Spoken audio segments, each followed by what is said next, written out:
About 2 weeks ago, I had some music on in the background. The album was 1992's The Chronic by Dr. Dre, and the more I paid attention to it, a thought briefly crossed my head. This album is like my YouTube scene. He said, I'll always remember this, that he didn't want an act, he wanted the truth. So here is Dean Lerner playing Thornton Reed, not putting on an act, but putting on the truth. Listen up, ladies, we've got a situation. A little lass has just cracked her nut, and if she croaks, my ass is grass.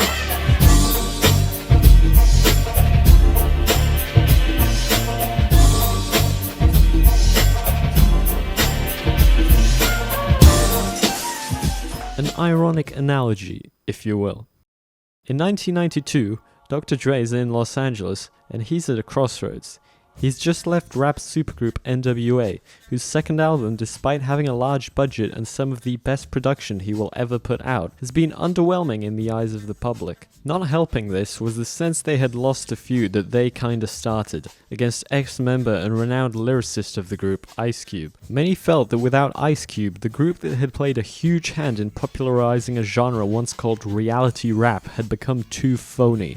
He's also in the process of starting a record label, although that too would cause problems, one of which was that while he was technically free from Eazy-E's label, Ruthless Records, when Dre left due to a contract, E would essentially be receiving 20% of royalties from Dre's publishing for 6 years after the fact. Eazy-E and Ice Cube, both his former friends, had already had successful solo careers known for being genuine. Not only is he under pressure from his new label to get another platinum album, Dre, who is somewhat a notorious perfectionist, knows that at this point, this is his big chance to prove himself. In some ways, he has to stick the landing for his debut solo album, and he plans to pull all the stops for this. All the best samples, guest rappers, interpolating lyrics and referencing melodies, giving nods to ball knowledge, and having topical songs. He even names it The Chronic, as a reference to high-grade top-tier weed, wanting the album to leave a similar impression on the listener, one that says, this is nothing but the best, so that when they leave the album, they too will feel a sense of high. I can't believe you don't own this fucking record. Spending long nights in the studio, he pioneered new hip-hop techniques just for this album, including live instrumentation and being hugely influential in what would become the G-Funk sound. Every beat is pristine. It's all gearing up to be amazing. So after all the experience he's gotten and knowing his rival is getting a cut, what does he do? I'm a white European dime-a-dozen ultra-niche indie YouTuber who makes videos so-called essays about fucking video games or whatever. Why am I talking about an important era-defining album in the history of hip-hop? Pretty much the complete opposite. Video essays. Everybody makes them now. Anybody with a headset or clip-on mic can stand in front of a green screen or wave some indie pop gameplay in front of the viewer while proclaiming their genius knowledge. This type of thing used to blow my mind, and while there are still pioneers who have mastered comfy, circular narratives or creating impressive scale blowouts in the scene, it seems like nowadays everybody wants to talk like they've got something to say. I am not an exception to this rule. My obsession with wanting to tell a great story about something genuinely interesting has pretty much led to nothing, and nothing but videos I'm unsatisfied with or don't release, then subsequently lose. One of these videos was about cult classic video essayist 90s nostalgia favorite, MTV Downtown, a show that by name confuses on how it got to this status.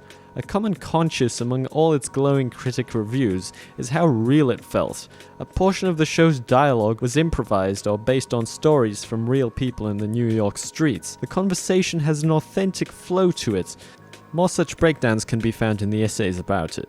But that's not why I bring it up. The opening 20 seconds of the show is a shot of New York being obliterated by a gigantic laser, only to pan out and find that it's something as trivial as a scan line on a printer. Something the vaguely main character Alex is daydreaming at his boring dead-end job. MTV Downtown has a cast of many characters, and Alex is a loser. But in some ways, he's a modern one. He has an apartment, a steady job, and a group of friends, but he's bored and wasting time. He's reasonably smart but doesn't know how to put it to use, lusts after goth girls, and generally hasn't got much direction in his life.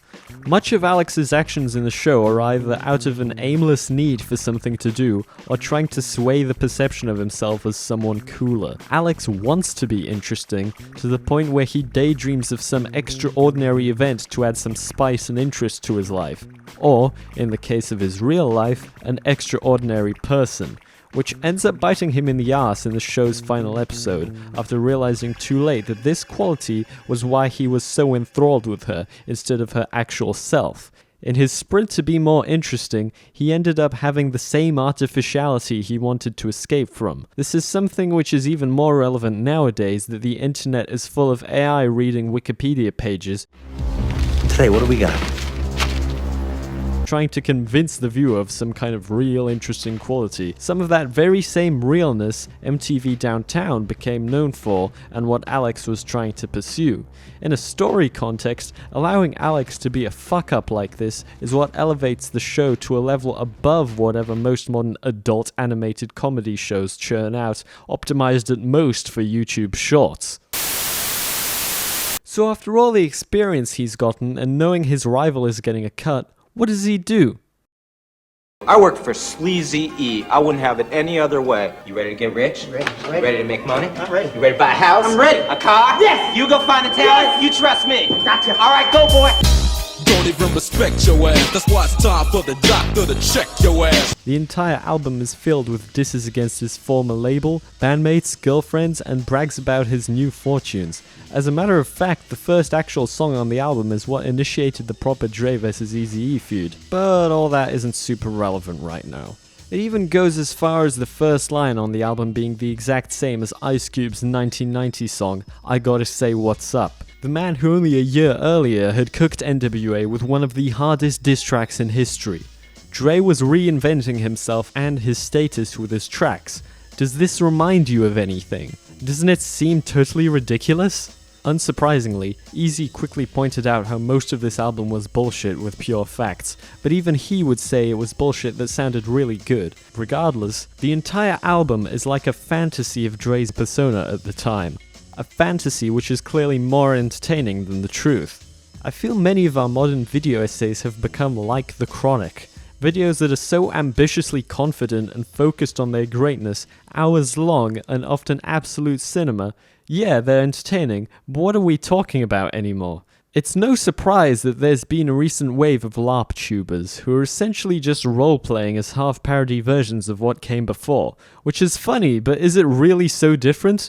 When you think early YouTube or the Let's Play era, due to the times it was pretty honest. There are a few exceptions of course, and it's no secret that popularity creates imitators, much in the same way The Chronic did after 1992. You can tell they're passionate enough about this that they really do care, despite the seemingly trivial nature of their essence. That is also part of why I think The Chronic does deserve its place as one of the greatest hip-hop albums of all time. How much of it is just straight up untrue? There's a charm about how passionately Dre and crew assembled the whole thing. He really genuinely wanted The Chronic to be something amazing, something extraordinary, and you could definitely say that he succeeded in that regard. The fact it pushed so hard was inspiring enough to let its bullshit pass and really be a legendary story. Would AI ever attempt to do something like this? Would it take the risk? Or is the honest truth that something this unoptimized and hazardous is precisely what makes it interesting to us? Isn't this the reason people obsess over the problems of celebrities? Why we loved it when AVGN went on a rant about how crap something was? Human beings are dysfunctional and we like hearing about it. Why? Well, I don't know. But you can do a pretty good job of hearing it on The Chronic. You remember that Nietzsche quote from the start of the video? Well, probably not, but he too proposed a similar concept in The Gay Science. Every once in a while, you get the right combination of greatness, but sometimes you get a combination of greatness and fucking up. Now, despite how that sounds, there's a chance it just might become something that elevates and collectively pushes everyone forward. As Yahtzee, a true OG at least in YouTube ranting sense, put it, we might be throwing messages in bottles into a sea of messages in bottles, the same things being analysed and discussed over and over with varying levels of DIY. He also, just 10 seconds later, said more quick-fire foul-mouth blithering behind a facade of legitimate journalism, which is rather fitting. But in the end, what matters is the honesty in why you finally bit the bullet and threw that shit at a wall in a public place. Isn't that what makes it real and interesting?